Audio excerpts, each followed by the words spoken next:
Hello and welcome to another edition of The Huddle. My name is Chris Guscott. Play resumed last week, so we'll give you all the highlights. From round 12, we headed down to Port Noarlunga to catch up with the Southern District Oilers, and our national scoreboard is jam-packed to include the highlights from the Sun Bowl up in Queensland. We will, of course, start with the 3 p.m. matchup between the South City Chiefs and the Uni SA Eagles. These two sides will most likely play each other in a semi-final, so here was the perfect opportunity to not only see a little bit into the future, but also for each side to get a final run-through against each other. The Chiefs were not guaranteed their final spot, however. South City needed a draw or more from their final two games to lock up a spot in the finals action, so they had it all to play for here. We know how these games go between these two, so this should be a cracker. So here we go between the Chiefs and the Eagles. Both of these teams have formed quite an interesting rivalry over the last few years. Let's see what they're going to add here in the latest chapter. First quarter.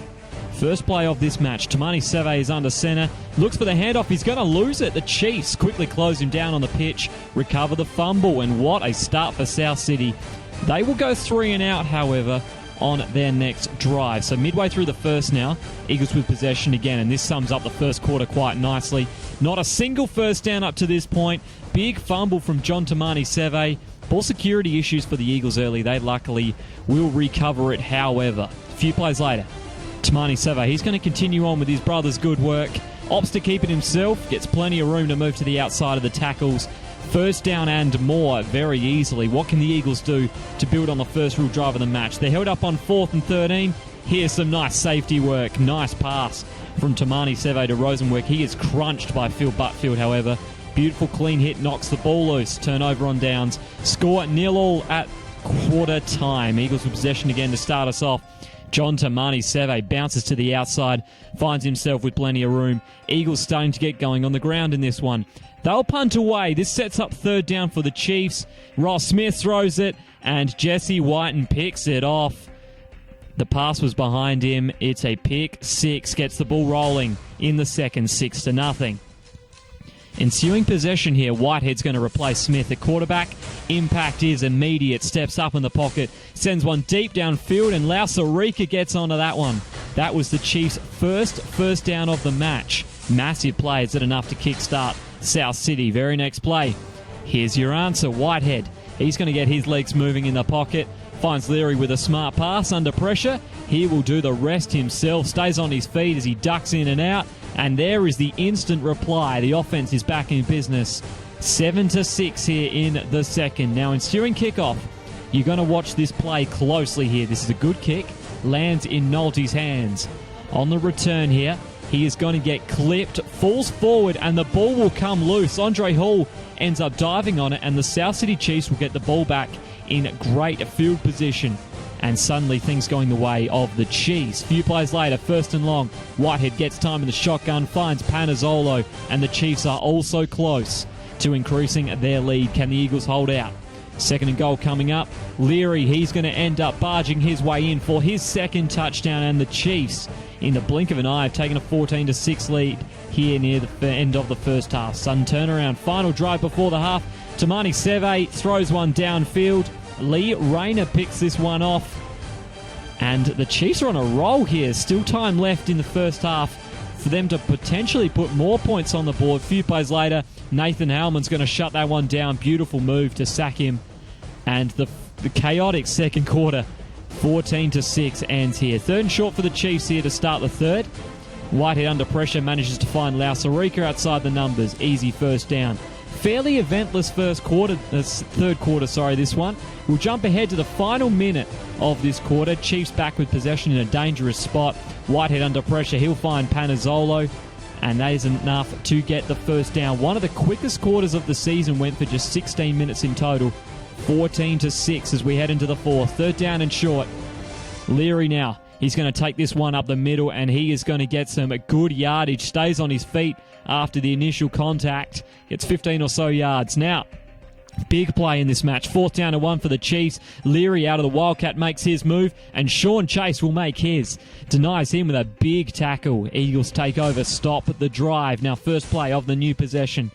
And the Eagles are coming. Tamani Seve gets good protections, floats this one down to Rosenweg, who pulls it in. Massive play to start the drive. Uni SA now at midfield. A few plays later, Tamani Seve, he's once again going to be looking deep.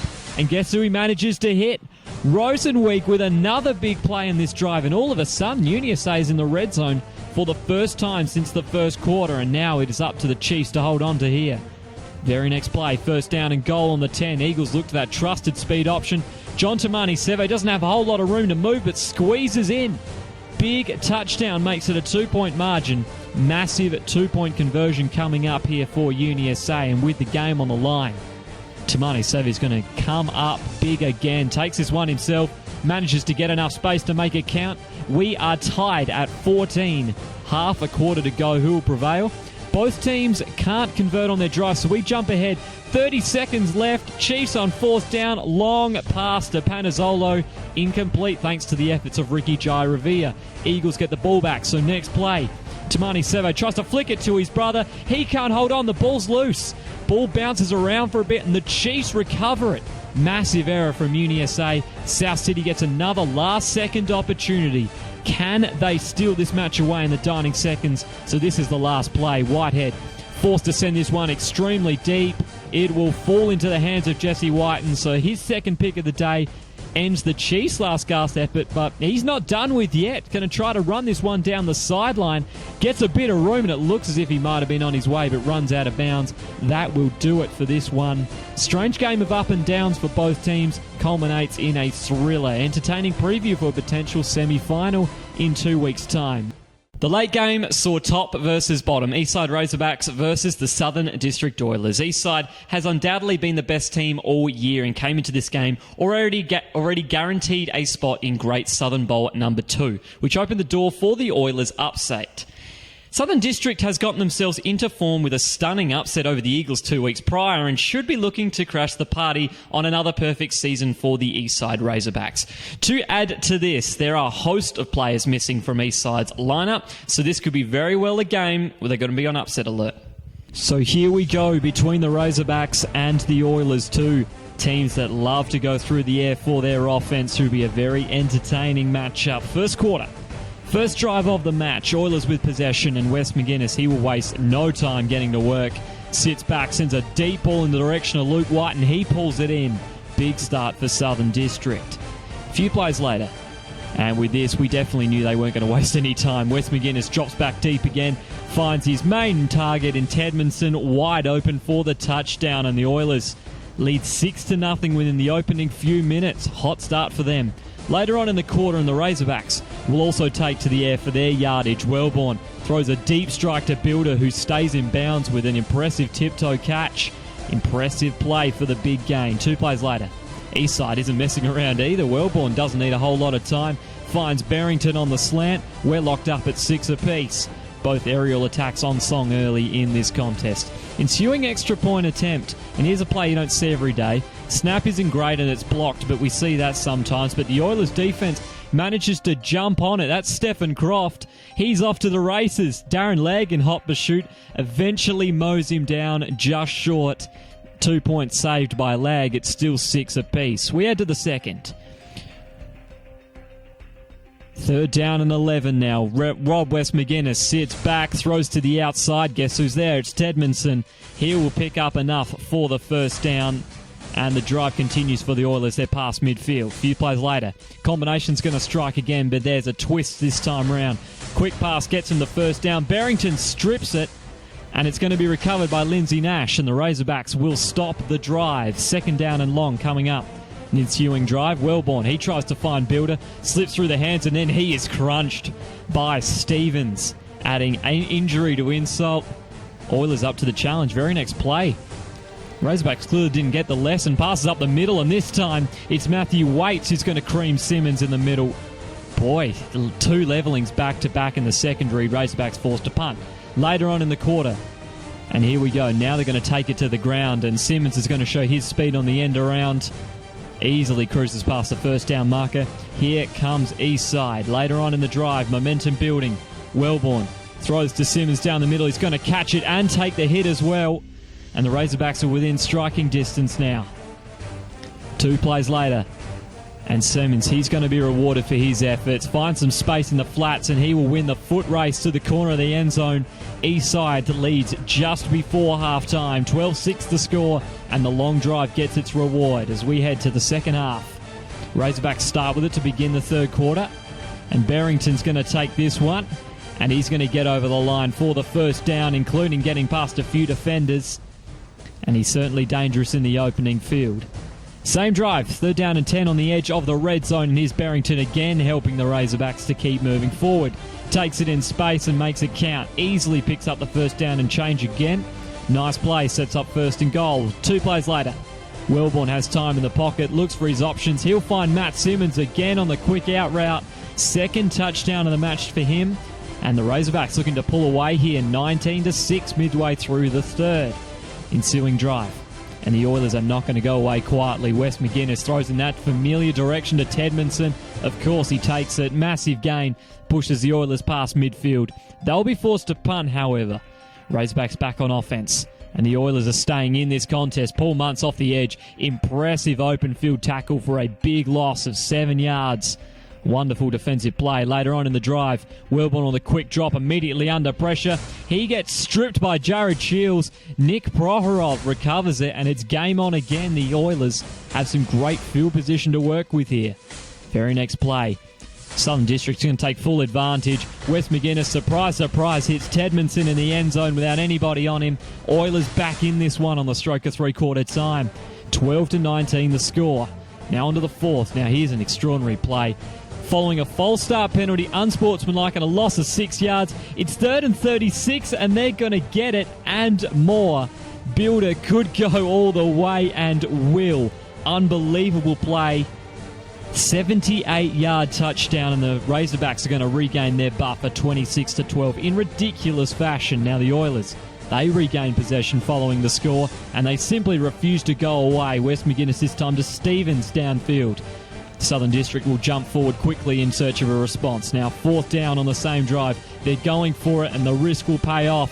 Up the middle this time, he's going to find Shields for the first down after a tricky catch. Here come the Oilers later on in the drive now. Closing in on the goal line, and take 3 guesses who's going to take this touchdown. That's right, Tedmondson will have his 3rd touchdown pass of the day comfortably. It's 20-26. Southern District living up to their plucky persona. They will not go away. Razorbacks, they're under pressure. Ben Young unable to relieve it.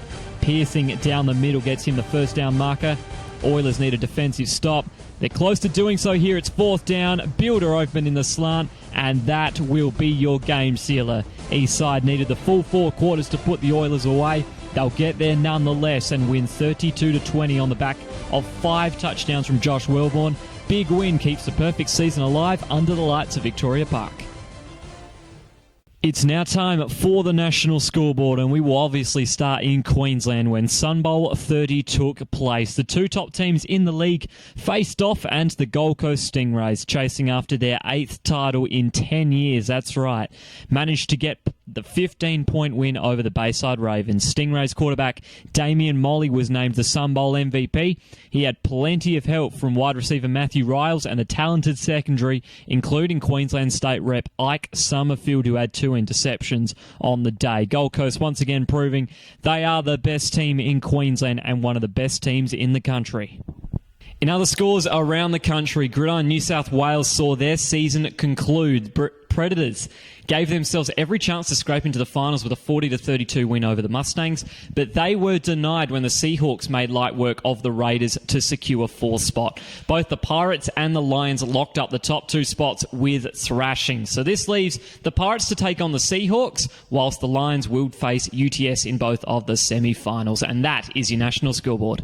Ahead of the final round of the year, we caught up with the Oilers down at Port Noarlunga to talk about their recent rise to form and their season finale against the Chiefs in our Huddle Spotlight. So over the last 3 games, you guys have had a really close draw. You've had a shock upset, and you almost did another one on the weekend. It's nice to get a good rise to form towards the end of the season, isn't it? Yeah, unfortunately it came a bit too late, but everything started to click in the last couple of weeks, and yeah, we've been playing really good football.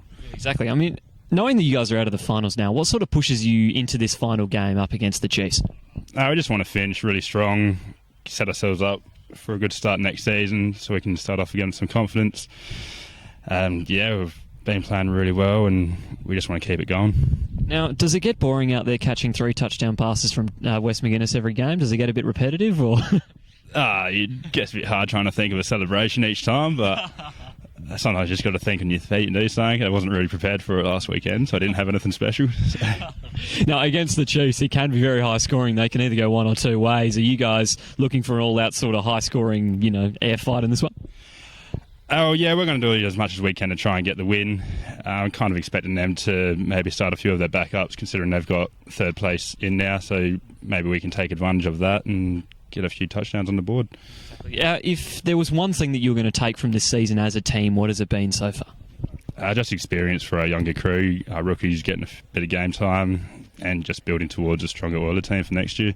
Thank you very much for joining me on this episode of The Huddle. With the finals coming up, make sure you keep yourself locked to Ozsports Online Network for everything Gridiron SA. Until next time, catch you around.